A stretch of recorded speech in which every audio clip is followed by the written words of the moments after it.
Good evening, friends. Daylight savings has passed, and here in the Pacific Northwest, the days have gotten short indeed. I'm out in the cold, dark, and wet for my evening stroll, and my heart is stirring.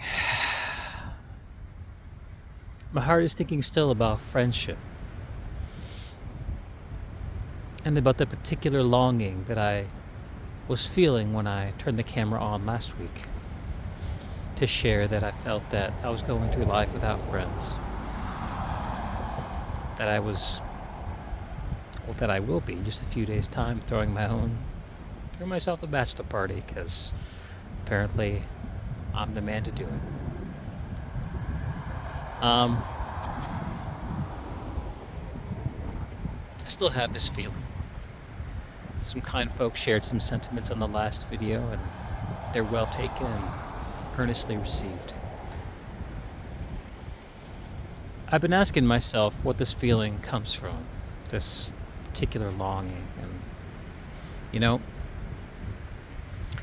I'm going to link it back to something that is maybe not so easy to talk about here in this kind of space, but a couple years ago when the transformation of my life really kicked into high gear, one of the things that happened was I found myself back in church.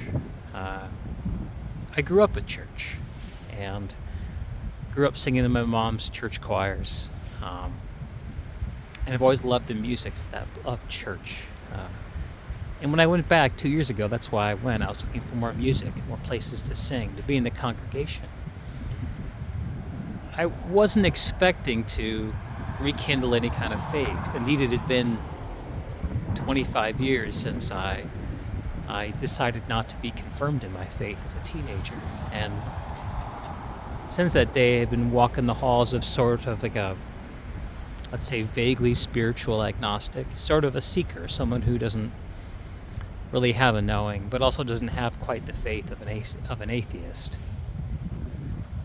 Anyway, I found myself back at church and meeting with church folk, and as the halls of my heart opened up, I found myself connecting with what was happening in the pews in a way that I never had before. I found myself understanding the readings and feeling things and connections that were entirely opaque to me many years ago. Now, there's a whole other discussion about what changed within me so that I could hear these words. And that's a discussion worth having. But maybe we'll just put a pin in that for another day. The interesting thing for this, where I'm trying to get to at this point about friendship, is that once the winter had lapsed and the days started to get longer, and we stretched on towards spring, Easter came around, and I was given the opportunity once again to stand in front of the church community and confirm my faith. And this time I said yes, I would. And I stood in front of the church during the Easter Vigil on Saturday, and I confirmed my faith. And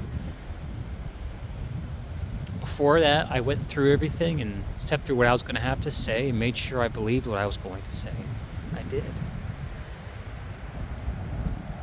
And when I stood in front of those kind folks, the feeling that I had when I said the words was that I was sort of coming out of my room and into the world, and that I was accepting my place in this lived life, a place that I'd been in some ways trying to reject for 2 decades or more by fleeing into online worlds and stuffing myself with junk food and all the other many distractions that I've found. And I made a decision, and I confirmed that decision, that I was part of all of creation, and willingly, and not with some small amount of joy. Since then, I've been exploring this leap of faith. sometimes more and sometimes less. But I find that what opened up for me that day was a connection to whatever you want to call it, God, the universe. And it's something that I'd been kindling up till then. Not to get preachy or churchy anymore, but the thing that you hear from Christian preachers is to love God above all.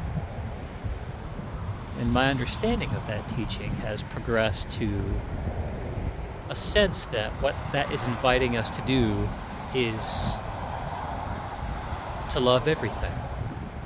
And to love individual things because they are a part of everything. To love the cat on the street and to love the good and the bad of our world because it is part of the world, because it is part of creation and is participating in whatever we all want to call this, whether it's God or the universe or just a lucky accident.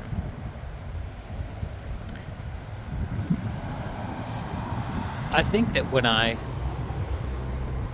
have said that I'm going through it without friends and have felt that, it was from a sense of alarm and a sense of disconnection and a recognition that having real friends is probably a sign of really being part of the world. And I think what I'm feeling is a sense of alarm that I'm not as in it as maybe I thought I was. And I'm still on my path. And I still got miles to tread.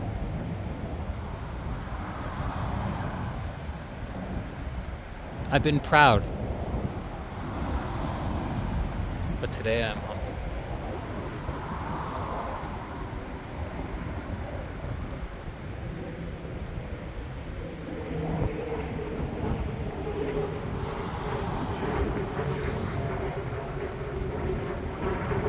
I think that's the thought. Well, I hope you're staying warm and dry. At least here in the northern hemisphere as we creep on towards the cool winter. If you're on the other side of things, I hope you're enjoying getting into the summertime of it's even hard for me to imagine, but some of y'all, the days are getting warm and long, and I hope you're enjoying them for us who are in the short and dark. I'm going to seal this one up, and it may be next week is the week before I get married. I hope that I'll be able to find time for another reflection, but there's a chance that I won't. And if you don't hear from me for a few weeks, it is because I am getting married and going on my honeymoon. And in reflection of that, I feel a little silly for these dark thoughts, but I guess I just can't help myself. Well, my friends, let's keep it bright if we can. Y'all take good care. God bless.